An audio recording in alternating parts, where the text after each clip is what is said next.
그날 나는 통금을 알리는 인경종이 진 한양거리를 급히 걷고 있었다.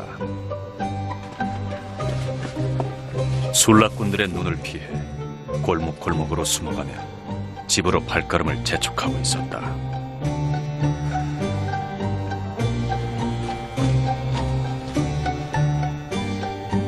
그러다 나는 깜짝 놀랄 장면을 목격하고 말았다. 이미 통금이 된 한양의 한 으슥한 골목에 두 남녀가 부둥켜 안겨있고 이를 다른 여인이 질투에 찬 눈으로 지켜보고 있는 장면. 실로 그것은 충격적인 모습이었다.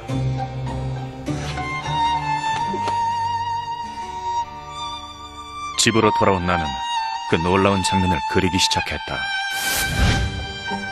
이 같은 전경을 담아낸 신윤복의 월야미래. 신윤복은 그림을 통해 조선에 발칙한 반란을 일으키고 있었다.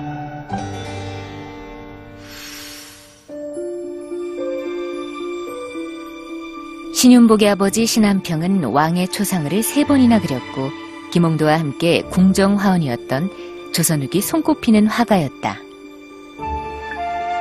신한평이 1774년에 그린 이광사 초상. 세밀하고도 사실감 넘치는 이 초상화는 그의 뛰어난 그림 실력을 그대로 보여준다. 신윤복은 당대 최고의 화가인 아버지의 그림을 보고 배우며 자신의 그림 세계를 하나씩 열어갔다. 이런 배경과 천부적 재능으로 인해 신윤복의 그림에서는 추나 이상의 감흥을 담고 있다. 그렇다면 그가 늘 여인과 남녀 간의 애정을 소재로 담았던 이유는 무엇일까?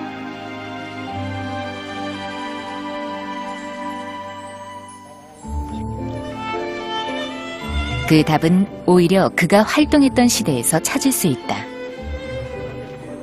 내가 살았던 18세기 말에서 19세기, 조선은 크게 요동치고 있었다.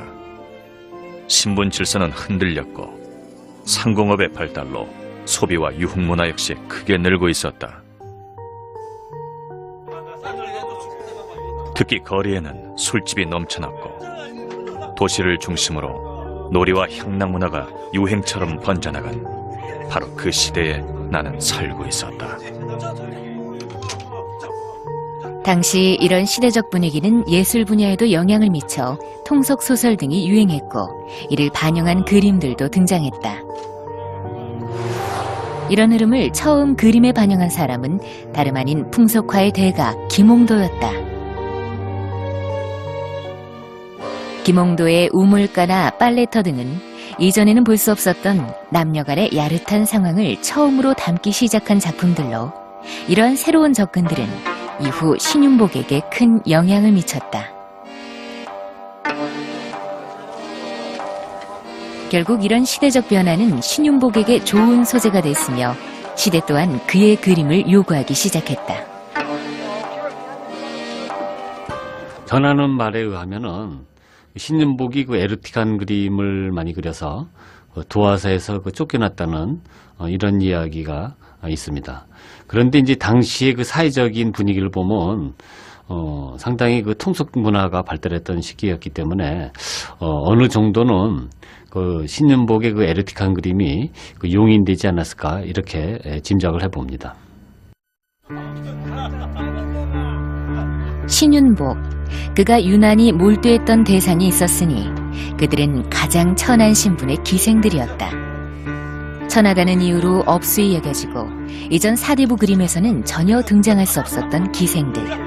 그런데 왜 신윤복은 이들에게 매료됐던 것일까? 나는 내 그림 속에 단 한 번도 화폭에 담기지 않았던 기생을 등장시켰다. 그것은 성리학이 지배하던 조선의 가장 아픈 것을 건드리는 일이었다. 기생. 그들은 성리학의 나라 조선에는 있어서는 안 돼. 그러나 존재할 수밖에 없던 이들이었다. 신윤복은 이들을 통해 겉으로는 여전히 성리학이 지배하지만 이면으로는 성과 향락 문화가 급격히 늘어난 당시의 조선 사회를 비판하고 있는 것이다.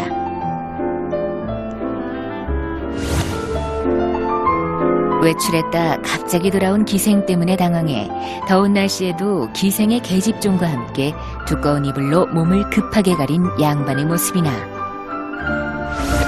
기생을 놓고 한판 싸움을 벌이는 술 취한 양반 사내들과 이를 즐기듯이 지켜보는 기생의 모습 속에 신윤복의 비판의식이 그대로 표현되어 있다.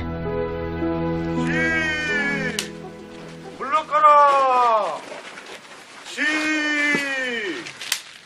물러가라! 신윤복의 그림 속에 자주 등장하는 또 다른 대상은 다름 아닌 양반들이었다. 물러가라! 조선은 철저한 신분사회였고 그 정점에는 늘 양반이 자리하고 있었다. 물러가라! 그러나 신윤복의 눈에 비친 양반의 모습은 이전의 그림과는 분명 차이가 있었다. 조선은 양반의 나라였다. 그러나 나는 알고 있었다. 나라와 백성을 걱정하는 그들의 근엄한 얼굴 뒤에는 또 다른 얼굴이 있다는 것을. 양반들의 이중적인 두 얼굴. 나는 이들의 맨 얼굴을 낱낱이 그리고 싶었다. 이 그림은 무엇을 말하고 있을까? 그림 속 사내의 얼굴이 무척 앳돼 보인다. 상투를 들고 있으니 이미 결혼한 몸이다. 그렇다면 손목을 잡힌 여인은 누구일까? 집신의 남루한 옷을 보니 이 집안의 하녀가 틀림없다. 자신보다 나이 많은 계집종을 희롱하는 앳된 양반이다. 어느 봄날, 젊은 양반들이 기생들과 함께 나들이를 가고 있다. 젊은 양반들은 기생들의 환심을 사기 위해 담뱃불까지 붙여 공손히 바친다. 맨 오른쪽 양반은 아예 기생의 말을 끌기 위해 마부의 자주색 옷을 빼앗아 입고 번거지까지 바꾸어 썼다. 그런데 맨 뒤에 따라오는 사내의 표정이 영 좋지 않다. 이 사내가 바로 자신의 옷을 빼앗긴 마부다. 옷은 바꿔 입었지만 주인의 갓을 쓸 수 없어 마냥 들고 있는 이 상황이 못마땅한 듯하다. 마부의 이 표정, 바로 신윤복의 해악이 빛나는 대목이다. 때론 날카로운 비판으로, 때론 풍자와 해악으로 양반들을 화폭에 담았다. 나는 양반들의 이중성을 낱낱이 고발하고 싶었다. 그리고 나의 이런 비판이 그들에게 반성의 계기가 되기를 진심으로 바랐다. 신윤복은 양반과 기생을 통해 조선 사회에 대한 통렬한 풍자, 그리고 억압된 이들의 해방구를 열었다.